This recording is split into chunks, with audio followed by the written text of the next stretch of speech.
Hello, in this video I'm going to show you 20 tips and tricks on Motorola Moto G17 Power. Okay, we can begin with turning off the adaptive brightness. To do it, we gotta open up the settings first, go into display, and in here we have the adaptive brightness. As you can see, in my case it's turned on, but when it comes to me, I always turn off this feature because I get pretty annoyed when the brightness level gets adjusted without my permission. So that's the place where you can turn it off. But of course, everything is up to you. Some people like that feature, some people don't. So it's up to you. Do you want to use it or not to? I'm just showing you where you can find it. Let's also adjust the screen timeout on our device. To do it, keep scrolling down until you find lock display, and in here we have the screen timeout. Currently it's set for 30 minutes. That is pretty long. You need to be aware that longer screen timeout will cause that the more battery will be drained simply. So it's up to you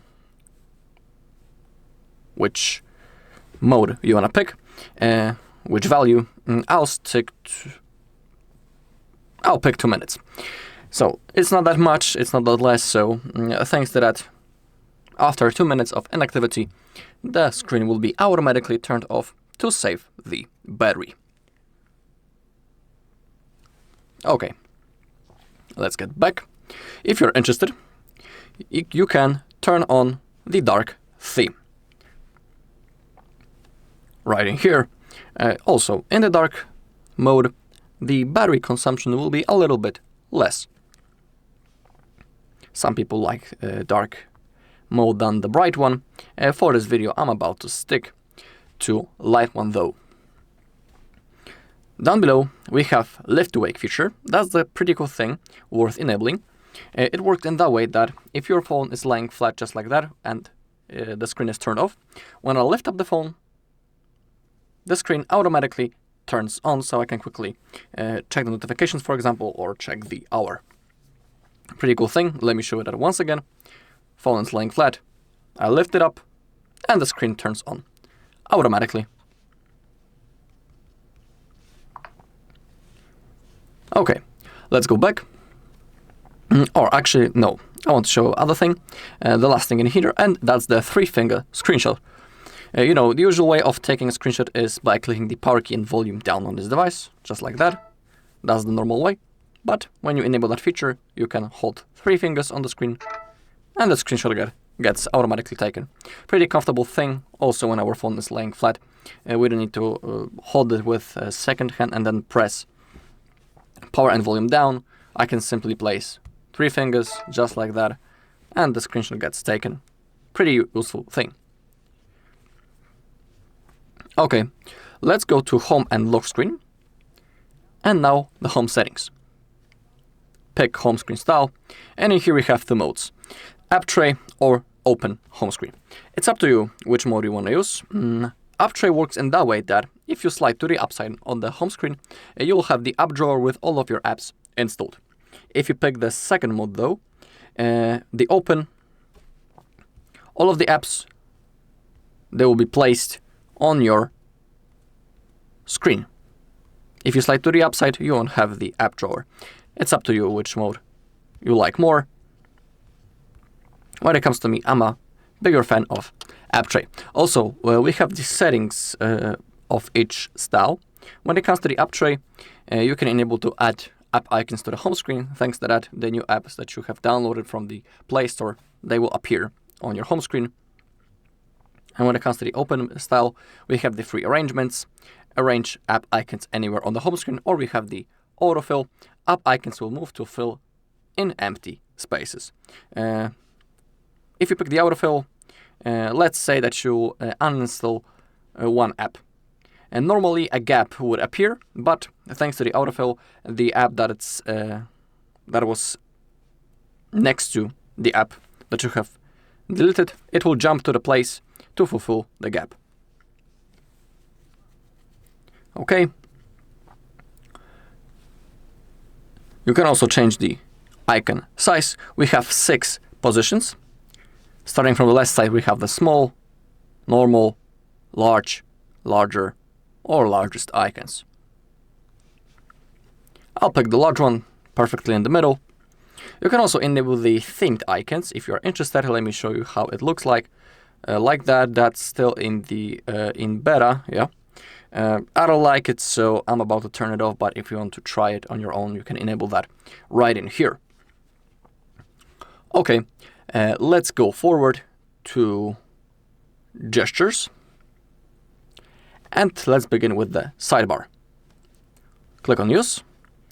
Down below we have the settings. You can customize the sidebar. And you can add the apps that you want to that sidebar.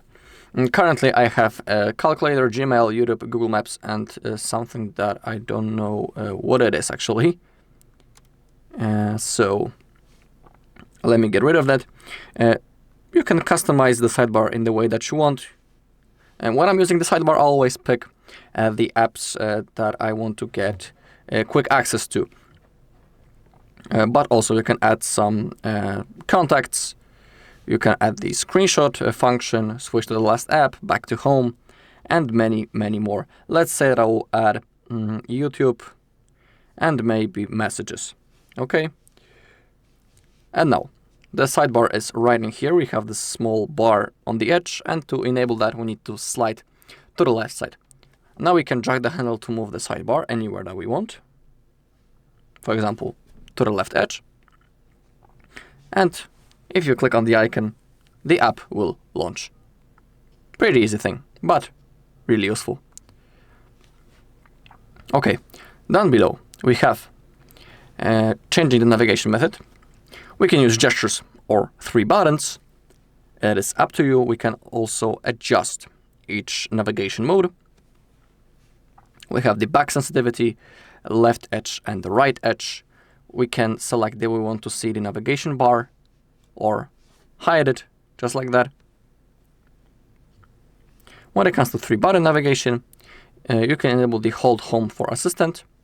If you hold the circle icon down below, if you're using the buttons, the Google Assistant will automatically appear and it will launch. And you can also change the button order.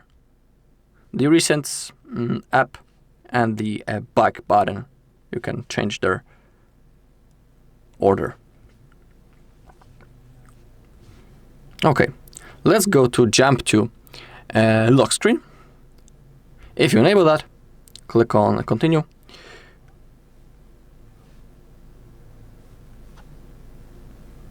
Okay, and now if your screen is turned off, just like that, you can double tap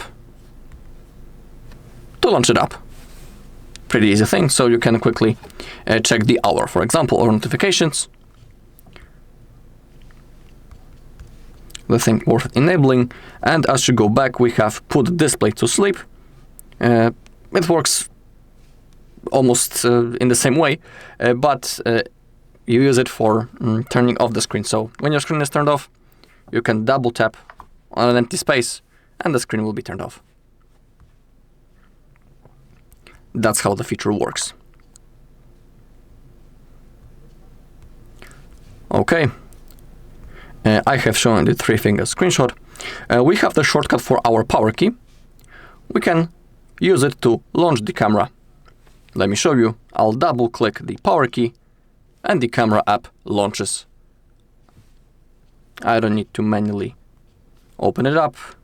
I can double click and it will turn on.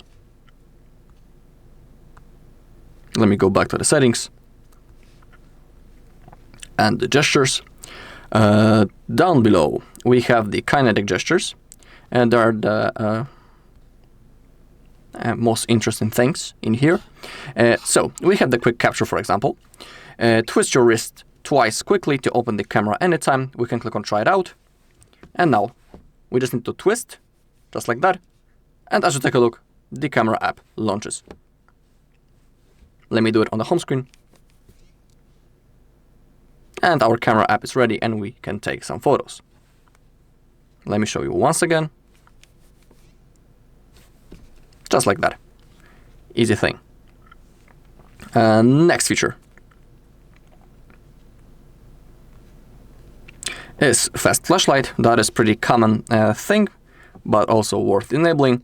we need to perform a chopping move to launch our flashlight. Let me show you. The flashlight has turned on.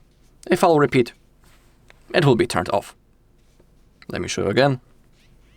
2 chopping moves, flashlight turns on.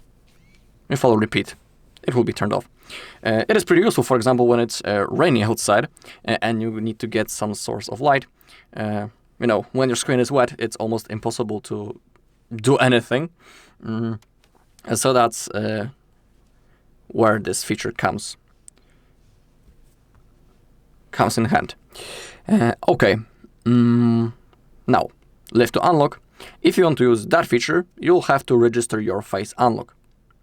It works in that way that if you lift up your screen and then look on it, lift up your phone and then look on the screen, it will be automatically unlocked. We have also pick up to silence.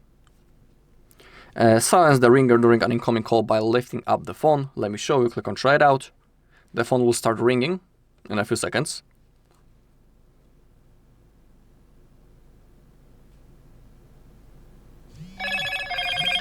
I pick it up, and it has been silenced.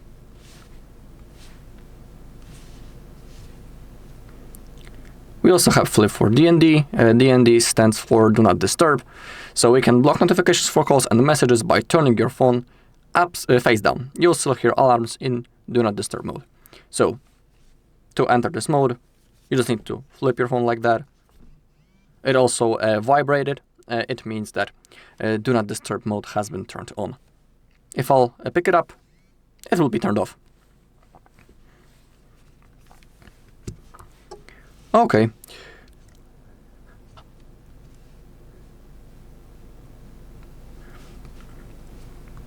If you go to battery, in here you can enable the overcharge protection. That's a pretty useful thing. To keep your battery healthy, charging will be limited to 80%. Once a week, your battery will charge to 100% to keep it calibrated. Overcharging shortens the lifespan of your battery over time. Prevent overcharging by limiting your battery to 80%.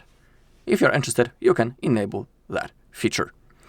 And also, normally you don't see the battery percentage. That's the thing that you can enable down below, and now I know that I have 74% of my battery left. Now let me show you how you can create a backup of the data. That is a pretty useful thing, and I always do it on my every device. To create a backup of the data, go to System and click on Backup. Thanks to the backup, we will still have access to our data even after our device gets lost or stolen. We'll still be able to restore it on any other device. When it comes to Motorola phones, usually we have the Google backup. We also have it on our G17 Power. And when it comes to backup details, you need to enable photos and videos and also other device data. Everything needs to be enabled. If you click on other device data, you can see your Google account that you are currently signed into. And to create a backup, you need to be signed in to some Google account.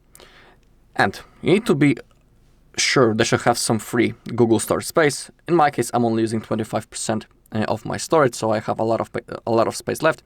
If you don't have enough, you'll have to click on clean up space or get storage. Make sure that everything is enabled, and to create a backup of the data, hit this green button. I also need to confirm by drawing my screen lock, actually typing it because I have numbers.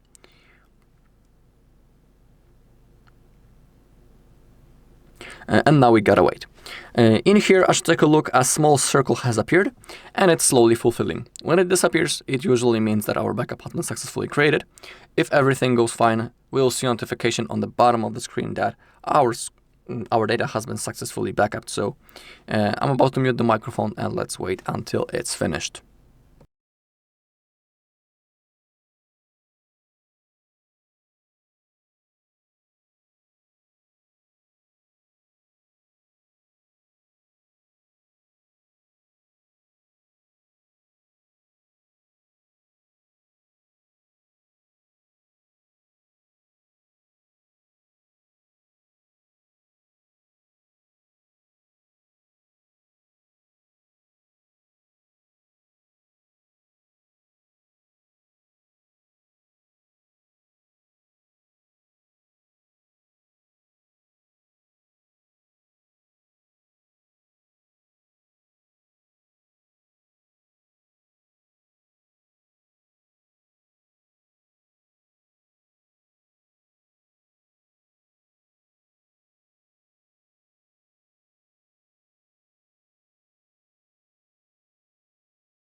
Okay, the backup has been created 0 minutes ago, we can see it right in here, and that's a confirmation that everything went successfully.